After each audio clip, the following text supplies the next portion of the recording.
Dalam kisah perjalanan hidup Yesus Kristus dikisahkan bahwa ia memilih 12 murid untuk menemaninya mengajar dan mewartakan kerajaan Allah kepada umat manusia. Salah satu murid Yesus tersebut bernama Yakobus, anak Zebedeus. Yakobus dikenal sebagai Yakobus tua. Kenapa ia dipanggil Yakobus tua? Julukan ini digunakan untuk membedakan Yakobus anak Zebedeus dengan murid Yesus lainnya yang juga bernama Yakobus. Yakobus lahir di Betsaida di wilayah Galilea pada abad pertama sebelum Masehi. Yakobus memiliki saudara bernama Yohanes. Mereka berdua diberi julukan Boanerges, yang berarti anak-anak guru. Julukan Boanerges ini diberikan kepada Yakobus dan Yohanes karena mereka memiliki ambisi yang sangat besar, semangat yang tinggi, meski terkadang juga sulit untuk mengontrol emosi. Ibu dari kedua bersaudara Yakobus dan Yohanes bernama Salome, yang juga merupakan saudari dari Maria, Bunda Yesus. Dengan demikian, bisa dikatakan Yakobus dan Yohanes merupakan sepupu Yesus. Mereka sedari kecil sudah saling kenal satu sama lain dan tumbuh bersama sebagai sepupu. Meskipun memiliki hubungan kekerabatan, hal ini tidak mengurangi rasa hormat mereka pada Yesus, Sang Juru Selamat. Sebelum bergabung menjadi murid Yesus, Yakobus sudah terlebih dahulu menyaksikan mukjizat Yesus. Pada saat itu, kedua bersaudara ini pergi melaut untuk mencari ikan. Namun mereka tidak mendapatkan hasil dan mereka berputus asa. Lalu Yesus memerintahkan Petrus menebar jaring ke tempat yang lebih dalam. Dan terkejutlah mereka karena jaring yang mereka tarik penuh dengan ikan. Yakobus adalah seorang nelayan. Saat sedang memperbaiki jala bersama Yohanes, Yesus datang menghampiri mereka. Ketika itu hari masih siang. Yesus datang dan mengajak mereka berdua untuk menjadi penjala manusia dan mengikutinya menyebarkan pesan bahagia.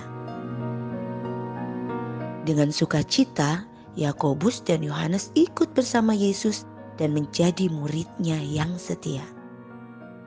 Yakobus juga mendapat kepercayaan khusus dari Yesus, sehingga termasuk ke dalam 3 orang terdekat Yesus bersama Petrus dan Yohanes. 3 murid inilah yang kemudian menjadi rasul inti, yang menjadi saksi peristiwa-peristiwa penting bersama Yesus.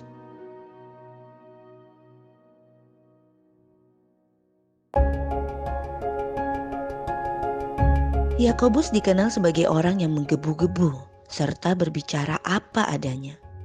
Suatu ketika, ia pernah meminta Yesus untuk membakar desa-desa di Samaria yang tidak mau menerima Tuhan dan Allah. Namun, Yesus menegurnya. Yakobus juga pernah meminta kepada Yesus untuk memberinya tempat kehormatan dalam kerajaannya kelak. Namun, Yesus malah menegurnya dan berkata bahwa bukan kehormatan, melainkan salib kesengsaraanlah yang akan mereka terima. Lalu Yesus bertanya, "Apa kalian bersedia meminum cawan yang kuminum?" Ia menjawab, "Kami dapat." Rasul lainnya kemudian geram dengan hal ini. Namun, lewat hal ini, Yesus ingin mengajarkan bahwa untuk menjadi besar, seseorang harus mau menjadi pelayan. Dalam perjalanan kemuritannya, Yakobus dikenal sebagai murid yang memiliki iman yang teguh. Ia senantiasa setia hidup dalam terang ajaran Kristus dan ia bersedia memberikan segalanya untuk memuliakan guru serta sahabatnya. Keteguhan iman Yakobus inilah yang menjadikannya sebagai salah satu murid yang dikasihi Yesus. Yakobus bersama Yohanes dan Petrus menjadi saksi peristiwa-peristiwa penting dalam hidup Yesus. Peristiwa tersebut diantaranya Yakobus, Yohanes, dan Petrus dipersilakan untuk masuk ke dalam rumah Yairus ketika Yesus membangkitkan anak perempuan Yairus yang sudah mati. Di lain waktu, Yakobus juga menyaksikan Yesus yang bercahaya bagai malaikat dengan jubahnya yang berkilauan. Mereka menyaksikan peristiwa ini saat mendaki gunung bersama, tepatnya di Gunung Tabor. Peristiwa ini disebut sebagai momen transfigurasi Yesus atau Yesus dipermuliakan. Yakobus juga menjadi saksi ketika Yesus berbicara dengan Musa dan Elia. Dia mengenakan baju putih bersinar dan wajahnya bercahaya.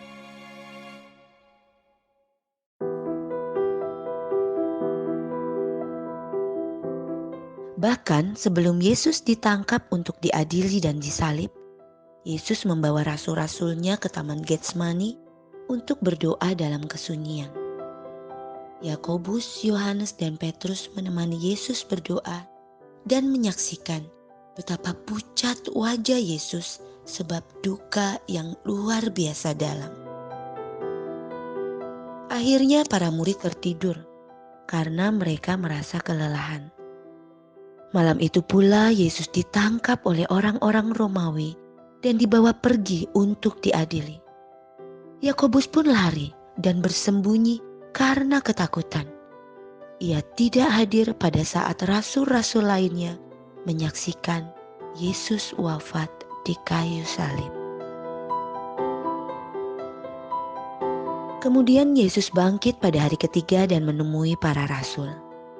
Yesus masuk melalui pintu yang terkunci dan ia berkata, "Damai sejahtera bagi kamu."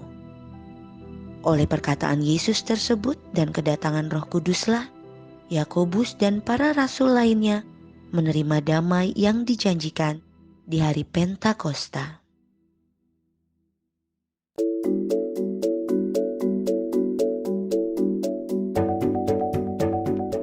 Meski tidak tercatat dalam kitab suci, berdasarkan kisah-kisah selanjutnya, Yakobus kemudian berangkat ke Spanyol untuk menyebarkan ajaran Kristus di sana.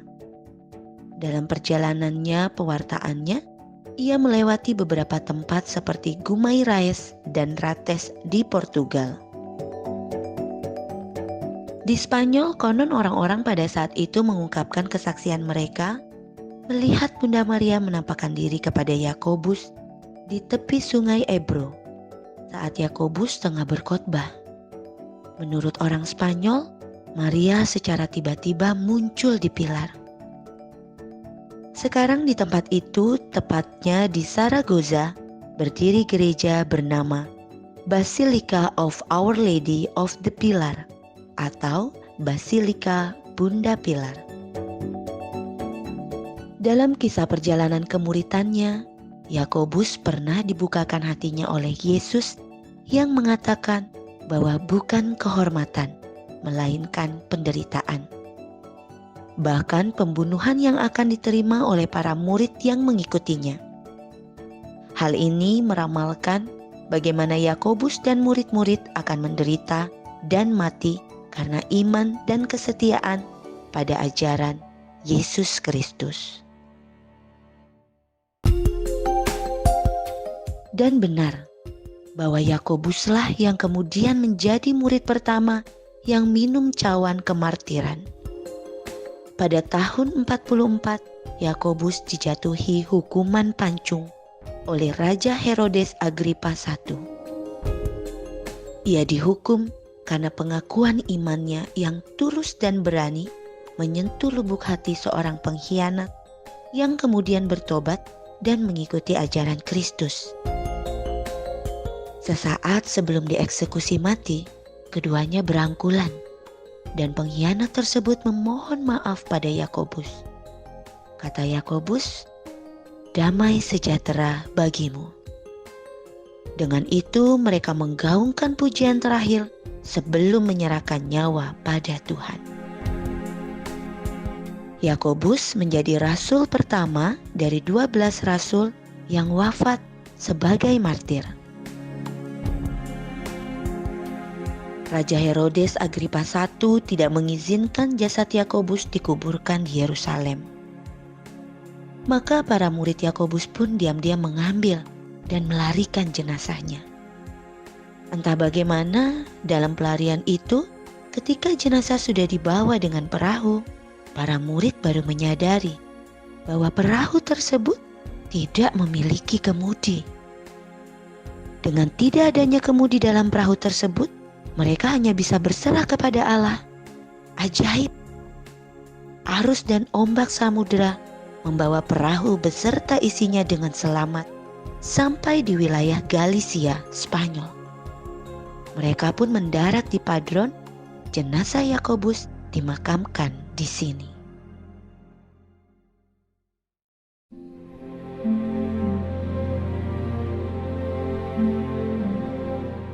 Dengan berjalannya waktu, berangsur-angsur orang tidak lagi mendengar berita mengenai makam Yakobus. Akan tetapi, konon pada tahun 813, ada seorang pertapa yang mendengar suara melodi dari sebuah hutan dengan cahaya bintang-bintang bersinar di atasnya.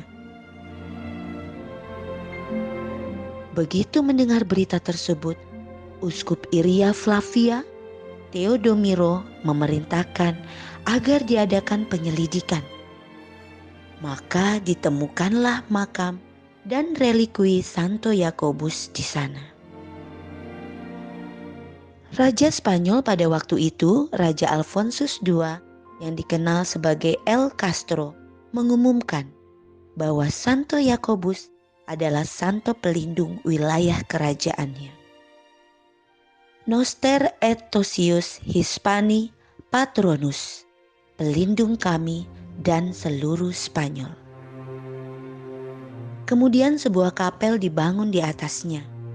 Tempat tersebut dikenal sebagai Campus Stellae, yang berarti ladang cahaya bintang.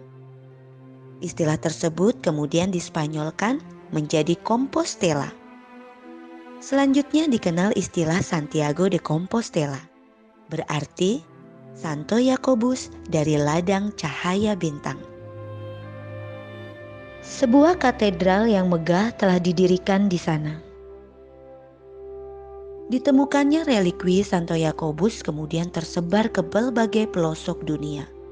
Berbondong-bondong orang datang berziarah ke kota Santiago de Compostela. Beberapa rute napaktilas Santo Yakobus pun terbentuk, yang kemudian dikenal sebagai Camino de Santiago, artinya jalan peziarahan Santo Yakobus. Untuk menghormati kemartiran Santo Yakobus, Gereja Katolik menetapkan tanggal 25 Juli sebagai hari penghormatan kepada Santo Yakobus. Ia dimuliakan sebagai santo pelindung orang-orang yang berjuang membela umat Kristen dari penganiayaan.